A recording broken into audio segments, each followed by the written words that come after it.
चरैवेति चरैवेति आनंद वचनामृतम चतुर्थ खंड। गति अर्थात चल मानता प्रवाह मानता ही जीवन है। जहाँ गति नहीं, जहाँ गति का धर्म खो गया है, वहाँ जीवन भी नहीं है और अस्तित्व भी नहीं है। परम पुरुष भी अपनी मानसिक गतिशीलता के द्वारा इस ब्रह्मांड की सृष्टि, स्थिति और लय करते चल रहे हैं। वे भी गतिहीन नहीं हैं। मनुष्य का भी आभ्यंतरीण चित्तानुस्पंदन भी गतिशील है। विश्व में कोई भी स्थिर नहीं है। पृथ्वी सूर्य के चारों ओर घूम रही है। सूर्य भी समग्र सौर मंडल को ले आगे बढ़ रहा है। चलना ही पड़ता है, चलना ही होगा, चलना ही धर्म है। परम पुरुष के संबंध में कहा गया है, रसो वै सह। वे रस स्वरूप हैं, अर्थात वे भी एक प्रवाह है और प्रवाह मानता के कारण, इस रस स्वरूपत्व के कारण सब कुछ घटित हो रहा है। जगत सृष्ट हो रहा है, जगत है और जगत रहेगा भी। हम लोगों के आनंद मार्ग दर्शन में कहा गया है, मनुष्य का अस्तित्व एक आदर्शमुखी प्रवाह है, भावमुखी प्रवाह है। अर्थात इसमें एक सामग्रिक गतिशीलता है। जो जड़ है, जो स्थिर है, जो परिवर्तन पसंद नहीं करते, वह इस गतिशीलता के विरुद्ध चलते हैं। गतिशीलता के विरुद्ध जाकर कोई ठीक नहीं रह सकता, कोई बच नहीं सकता, क्योंकि गतिशीलता की विरोधिता करने का अर्थ है मृत्यु का वरण करना, मृत्यु का आह्वान करना। अतः चलना ही होगा। रविंद्रनाथ ने कहा था, पथिक आमी पथेई बासा, हमार जेमोन जावा तेमोनई आशा। अतीत में हमने इतिहास में देखा है, भविष्य में भी देखेंगे कि इस चल मानता का धर्म जो भूल जाते हैं, खो बैठते हैं, वे युग की दृष्टि से त्यक्त हो जाते हैं। वे ही दूसरे की चल मानता में बाधा की सृष्टि करते हैं, क्योंकि उनमें स्वयं चलने की शक्ति नहीं है। जिनमें चलने की शक्ति नहीं है, उनका आचरण क्षम्य है, पर चलने की इच्छा ही जिनमें नहीं है, उनका आचरण क्षम्य नहीं है, क्योंकि वे स्वयं तो नहीं चलते, अन्य के चलने के पथ में भी बाधा की सृष्टि करते हैं, चाहे जानकर हो या अनजाने हो। विशेष विशेष काल में, विशेष विशेष प्रयोजन में, विशेष विशेष सामाजिक, अर्थनैतिक और अन्यान्य प्रयोजनों में इस चलने की गति में द्रुति लानी होगी। गति के वेग को बढ़ाते जाना होगा। गति सब समय एक सी नहीं रहती। पृथ्वी पर कोई दो वस्तुएं एक जैसी नहीं है, इसलिए गति कम होगी या बढ़ेगी। जब गति कम हो जाती है, तब समाज दलदल में जा धंसता है। उस समय जीवन मृत्यु के समान हो जाता है। जिन्हें कोई काम-काज नहीं, केवल खाते हैं और सोते हैं, उसी तरह दिन पर दिन बिता देते हैं, उनके जीवन में वितृष्णा आ जाती है और वे भी कह उठते हैं, अब यह एक रास्ता अच्छी नहीं लगती। किसी मनुष्य के जीवन में एक सी घटना बार बार घटती रहे, नित्य प्रति घटती रहे, तो वह उसे अच्छी नहीं लगती। बार बार एक ही चीज खाना भी मनुष्य को अच्छा नहीं लगता। वह परिवर्तन चाहता है। विशेष परिस्थितियों में, विशेष प्रयोजनवश जब गतिशीलता कम हो जाती है, तब समाज में गंदगियों का स्तूप खड़ा हो जाता है। इस कारण दूसरे स्तर पर गति की द्रुति को बहुत बढ़ाना पड़ता है, क्योंकि केवल स्वाभाविकता लाना ही यथेष्ट नहीं होता। अगति के कारण जो गंदगियां जम गई थीं, उन्हें भी दूर करना अनिवार्य हो जाता है। वर्तमान समय में मनुष्य जिस परिस्थिति में आ पड़ा है, उस स्थिति में उसे गति के वेग को बहुत बढ़ाना होगा, बहुत अधिक द्रुति लानी होगी, अन्यथा अपने को बचाने का और कोई भी उपाय नहीं रह जाएगा।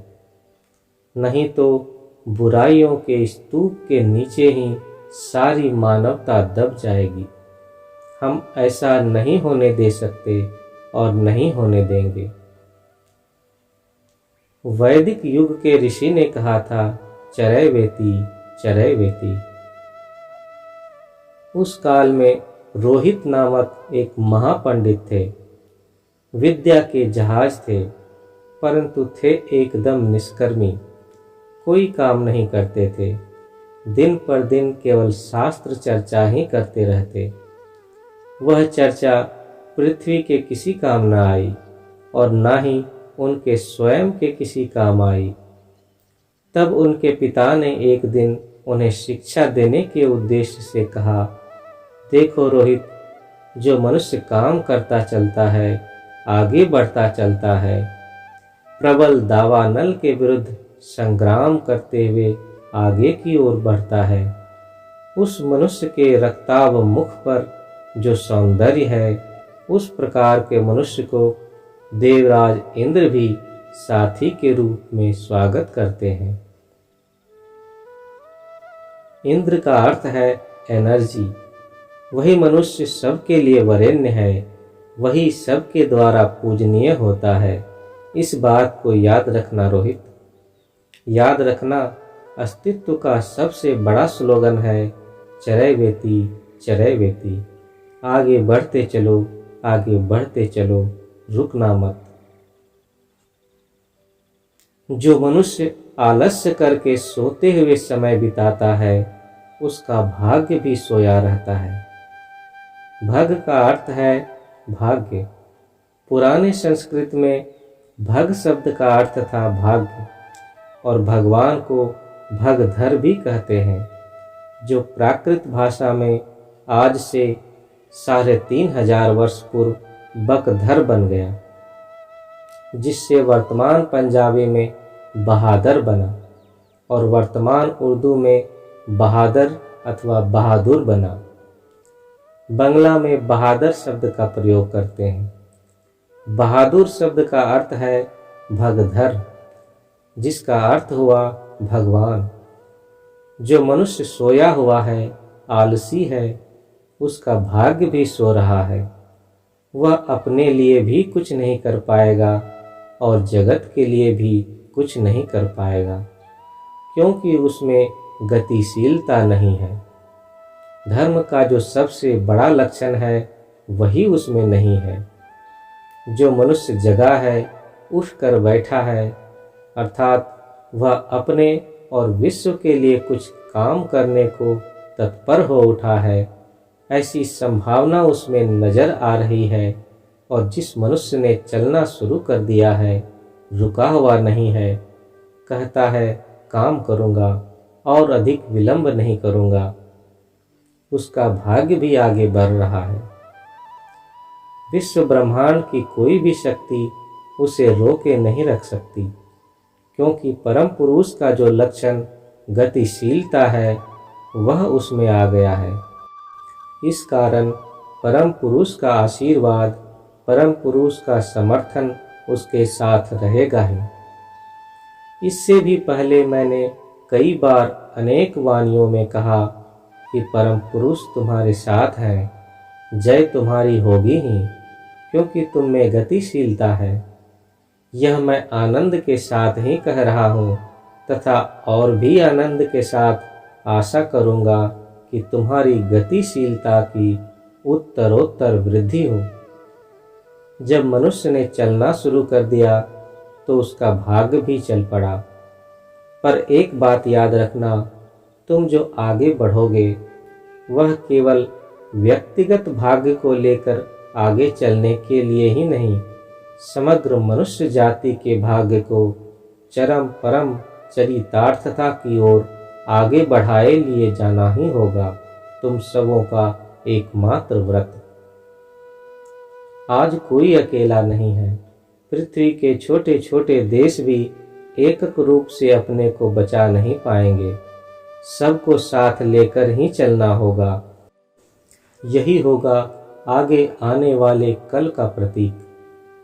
कलो शयानो भवति संदिहानस्तु द्वापरः उत्तिष्ठस्त्रेता भवति कृतं संपद्यते चरन्। तुम सब यह जानते हो कि पौराणिक विचार में कुछ युग हैं।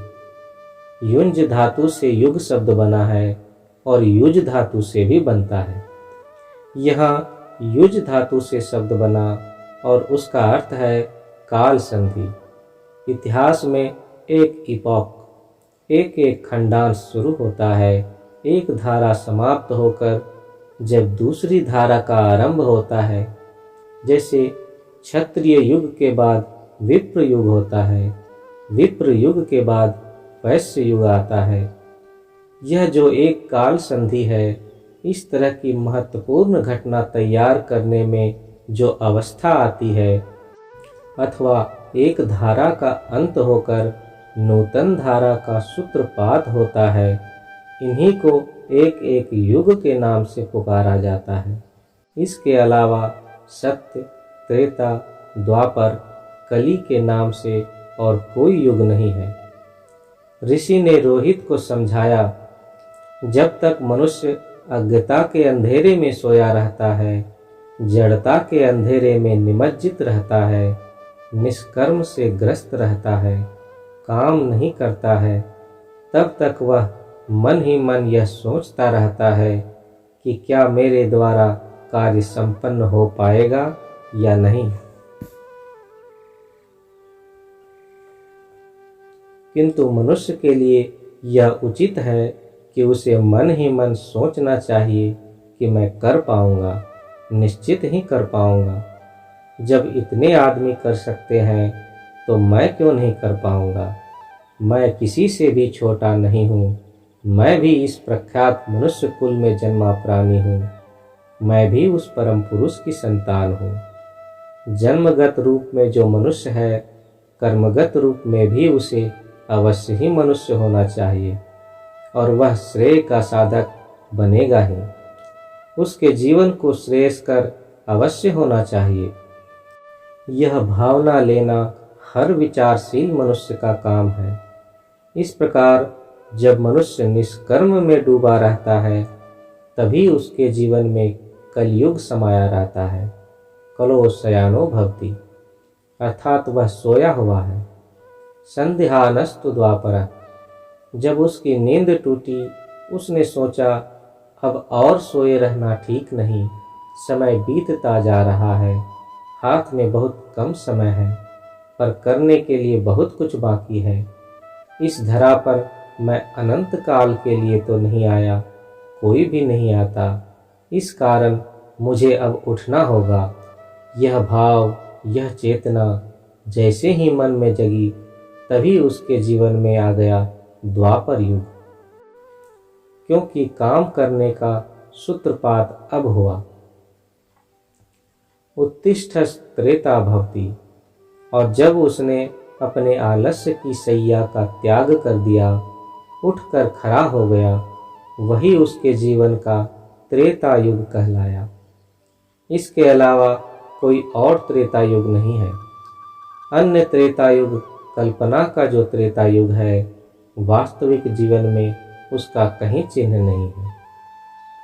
उत्तिष्ठ का अर्थ है उठकर खड़े होना, वही है त्रेता युग।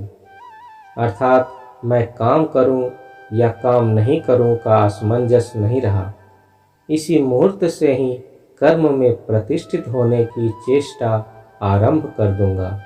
मैं हर प्रकार से तैयार हूँ, मैं काम करना चाहता हूँ। इस तरह से अपने हार मांस के शरीर को विनष्ट नहीं होने दूंगा। कृतम संपद्यते चरण, और जब उसने सामने की ओर कदम रखकर चलना शुरू कर दिया तो उसके साथ ही साथ उसके जीवन में आया सत्ययुग। इस कारण कहा गया, हे रोहित, चरैवेति चरैवेति, आगे बढ़ते चलो, आगे बढ़ते चलो। यह बढ़ते चलना ही अस्तित्व का परिचायक है।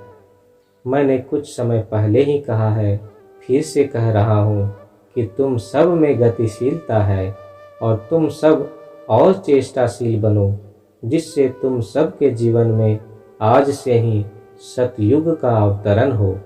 तुम सब अपनी गति और बढ़ाओ। श्री श्री आनंद मूर्ति, कलिकाता प्रातः दर्शन, 12 नवंबर 1978।